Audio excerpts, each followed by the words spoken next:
السلام عليكم ورحمة الله وبركاته. نحمده ونصلي على رسوله الكريم، أما بعد فأعوذ بالله من الشيطان الرجيم. بسم الله الرحمن الرحيم. أفتؤمنون ببعض الكتاب وتكفرون ببعض، وقال رسول الله صلى الله عليه وسلم: الإسلام يعلو ولا يعلى، أو كما قال عليه الصلاة والسلام। মাদ্রাসা দারুল উলুম কর্তৃক আয়োজিত আজকের এই আনন্দপূর্ণ সেমিনারের সম্মানিত সভাপতি, বিজ্ঞ বিচারক মন্ডলের সুদক্ষ পরিচালক মাথার তাজ আসাদিজাই কেরাম এবং আমার সামনে উপবিষ্ট শহীদ বাংলার দূর দূরান্ত থেকে হয়তো অন্য রহিম তরুণ ছাত্র কাফেলা সবাইকে আমার পক্ষ থেকে আন্তরিক মোবারকবাদ। মুহতারাম হাজিরিন, মাদ্রাসা কর্তৃপক্ষ ব্যক্তিদের জন্য যে বিষয়টি নির্ধারণ করে দিয়েছেন, যদি রব্বে কারীম তৌফিক দান করেন, বক্তব্যে সে কিঞ্চিত পরিমাণ আলোকপাত করে ক্ষুদ্র প্রয়াস চালাবে ইনশাআল্লাহ। মুহতারাম হাজিরিন, ইসলামের রাজনীতি ব্যক্তিদের জন্য ইসলামের নীতি মেনে তথা কোরআন সুন্নাহ ও শরীয়ত মোতাবেক রাষ্ট্র পরিচালনা করাকে ইসলাম ধর্ম এমন এক ধর্ম যে ধর্মের সকল সমালোচনার মধ্যে মানবতার জীবনের প্রত্যেকটি সমস্যার সমাধান রয়েছে ইসলামের মধ্যে। যদি কোনো ব্যক্তি তার ব্যক্তিগত জীবনে ইসলামের নীতি অনুসরণ করে, তাহলে ওই ব্যক্তি তার ব্যক্তিগত জীবনে সফলকাম হয়ে যাবে।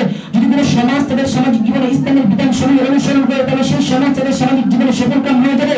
যদি কোনো রাষ্ট্র তাদের রাষ্ট্রীয় নিয়মাবলী ইসলামের বিধান অনুযায়ী সাজাতে পারে, তাহলে সেই রাষ্ট্রের সকল সমস্যার সমাধান হয়ে যাবে। তাই তো রব্বে কারীম কোরআনের মধ্যে বলেন, ইন্নাদ-দীন ইনদাল্লাহিল ইসলাম। রাসূল সাল্লাল্লাহু আলাইহি ওয়াসাল্লাম হাদিসের মধ্যে বলেন, আল ইসলামু ইয়ালু ওয়া লা ইউলা।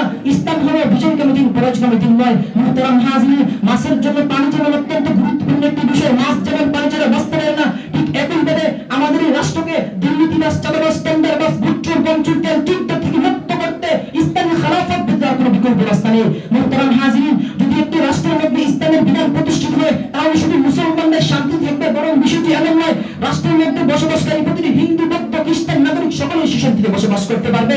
প্রিয় উপস্থিতি, ইসলামী রাজনীতি হলো এমন এক রাজনীতি যে রাজনীতি অন্যায়কে চুল পরিমাণে প্রশ্রয় দেয় না। ইসলামী রাজনীতি হলো এমন এক রাজনীতি যে রাজনীতি বাতিলের মোকাবেলায় বিন্দু পরিমাণ আপোষ করে না। ইসলামী রাজনীতি হলো এমন এক রাজনীতি, যদি নিজের আপন সন্তান কোনো অন্যায় করে মৃত্যু হয়, তাহলে সেই সন্তানকেও বিচারের কাজ করে তারাতে বাধ্য করে। তার বাস্তব দৃষ্টান্ত স্থাপন করে গেছেন ওমর রাদিয়াল্লাহু তাআলা আনহু। তিনি ক্ষমতায় থাকাকালীন তার পুত্র সন্তান কোনো অপরাধ লিপ্ত হয়, তিনি নিজ হাতে তার পুত্র সন্তানকে শাস্তি প্রদান করে গোটা বিশ্বকে চোখে আঙ্গুল দিয়ে দেখিয়ে গেছেন একমাত্র কোরআন সুন্নাহ ভিত্তিক রাষ্ট্র ব্যবস্থাই হলো মানবতার মুক্তি, শান্তি, উন্নতি, অগ্রগতির একমাত্র মাধ্যম। মুহতারাম হাজিরিন, ইসলামের আদর্শ অনুযায়ী রাষ্ট্র গঠন করলে একটি রাষ্ট্র কতটা সুসজ্জিত হতে পারে, কতটা সুবিন্যস্ত হতে পারে, একটি রাষ্ট্র কতটা চাঁদাবাজ, টেন্ডারবাজ, বুটচোর, বঞ্চুর মুক্ত হতে পারে, তার বাস্তব দৃষ্টান্ত স্থাপন করে গেছেন ওমর রাদিয়াল্লাহু তাআলা আনহু। তার বাস্তব দৃষ্টান্ত স্থাপন করেছেন সিদ্দিক আকবর রাদিয়াল্লাহু তাআলা আনহু। তার প্র্যাকটিক্যালি নমুনা আমাদেরকে দুনিয়ায় দেখিয়ে গেছেন ওমর ইবনে আব্দুল আজিজ রাহমাতুল্লাহি আলাইহি। মুহতারাম হাজিরিন, আজ একদল গন্ড মূর্খের দলেরা ওলামায়ে কেরামকে উদ্দেশ্য করে বলতে চায়, হুজুররা থাকবে মসজিদে, হুজুররা থাকবে মাদ্রাসায়, হুজুরদের হাতে থাকবে তাসবিহ, হুজুররা করবে ওয়াজ নসিহত, হুজুররা কেন রাজনীতির মাঠে আসতে চায়? আমি ওই সমস্ত গন্ড মূর্খদের উদ্দেশ্য করে বলতে চাই, ওলামায়ে কেরাম যে বাকরি মাথায় বাঁধতে জানেন, ওলামায়ে কেরাম যে বাকরি কোমরে বাঁধতে জানেন, ওলামায়ে কেরাম যে হাতের তাসবিহ দ্বারা গণনা করতে জানেন, ওলামায়ে কেরাম জিহাদের নেতৃত্ব দিতে জানেন, ওলামায়ে কেরাম কিভাবে চলবেন না চলবেন, কোন পথে চলবেন না চলবেন, ইসলামিক রাজনীতি করবেন না কি করবেন না, যে শিক্ষা আমাদেরকে দিয়েছে আমার রাসূল সাল্লাল্লাহু আলাইহি ওয়াসাল্লাম, সে পথ আমাদেরকে দেখিয়ে গেছেন ওমর রাদিয়াল্লাহু তাআলা আনহু। সে পথ বর্তমানে আমাদেরকে দেখাচ্ছেন আফগানিস্তানের তালিবানরা। সুতরাং আল্লাহর জমিনে আল্লাহর রাজত্ব কায়েম করতে, আল্লাহর জমিনে আল্লাহর বিধান প্রতিষ্ঠিত করতে ওলামায়ে কেরাম কিভাবে চলবেন না চলবেন, কোন পথে চলবেন না চলবেন, ইসলামিক রাজনীতি করবেন না কি করবেন না, সে সম্পর্কে কোন চাঁদাবাজ, কোন দুর্নীতিবাজ, কোন বচ্চর, কোন কমচুরের চাঁদাবাজি ওলামায়ে কেরাম বরদাস্ত করবেন না, বরদাস্ত করবেন না। আজকাল ইসলামকে রাষ্ট্র ব্যবস্থা থেকে দূরে রাখার ব্যবস্থা করা হয়। আর যদি আমার এটা ইসলামের বিধান অনুযায়ী চলতো, তাহলে কোন গুনাহগার দর্শনের পর দর্শনের সেঞ্চুরি উদযাপন করার দুঃসাহস প্রদর্শন করতো না। আজ যদি আমার এই দেশ ইসলামের নীতি অনুযায়ী চলতো, তাহলে আমার মায়ের সন্তানেরা বুয়েটে লেখাপড়া করতে গিয়ে আব্দুল ফাহাদের মতো লাশ পায়ে মায়ের কোলে ফিরতে হতো না।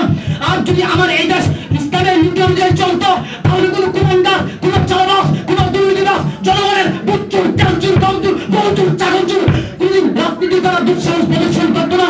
মুহতারাম হাজিরিন, আমি আপনাদের কাছে জানতে চাচ্ছি, তুই আল্লাহর এই জমিনে আল্লাহর রাজত্ব প্রতিষ্ঠা করতে, আল্লাহর এই জমিনে রাসূলের আদর্শ মোতাবেক রাষ্ট্র গঠন করতে, তুই মাথার গাম পায়ে ফেলতে হয়, মাথার গাম পায়ে ফেলে বুকের তাজা রক্ত ঝরাবার প্রতিবারে, বুকের তাজা রক্তের বিনিময়ে মাথায় কাফনের কাপড় বাঁধতে হলে মাথায় কাফনের কাপড় বেঁধে এক আল্লাহর জমিনে এক আল্লাহর রাজত্ব কায়েম করতে মোতাবেক রাষ্ট্র গঠন করতে কারা কারা প্রস্তুত আছেন তুমি হাত তুলে আল্লাহকে দেখিয়ে দেন। যারা ক্ষমতার মস্তদে বসে নিজেদের পরিচয় ভুলে গেছে, আর যারা ক্ষমতার মস্তদে বসে উলামায়ে বিরুদ্ধে অত্যাচারের নির্যাতন চালাচ্ছে, তাদেরকে স্পষ্ট ভাষায় জানিয়ে দিতে চাই, বাংলার এই জমিনে, আল্লাহর এই জমিনে উলামায়ে কেরাম আল্লাহর এই জমিনে ইসলামিক রাজনীতি কায়েম করেই ছাড়বেন, ইসলামের বিধান অনুযায়ী রাষ্ট্র পরিচালনা করেই ছাড়বেন ইনশাআল্লাহ। পুরো জেল জুলুম কিংবা ফাঁসির ভয় দেখিয়ে উলামায়ে কেরামকে স্তব্ধ করে রাখা যাবে না, আল্লামা মাওলানাকে স্তব্ধ করে রাখা যাবে না। প্রয়োজনে কারাগারের পিছন বের থেকে আল্লাহু আকবারের ধ্বনি উঠবে, প্রয়োজনে কারাগারের পিছন বের থেকে হাদিসের দর্শ চলবে, প্রয়োজনে কারাগারের পিছন বের থেকে বাতিলের বিরুদ্ধে হকের কথা চলবে, ইনসাফের কথা চলবে, জুলুমের বিরুদ্ধে প্রতিবাদ চলবে ইনশাআল্লাহ। আসসালামু আলাইকুম।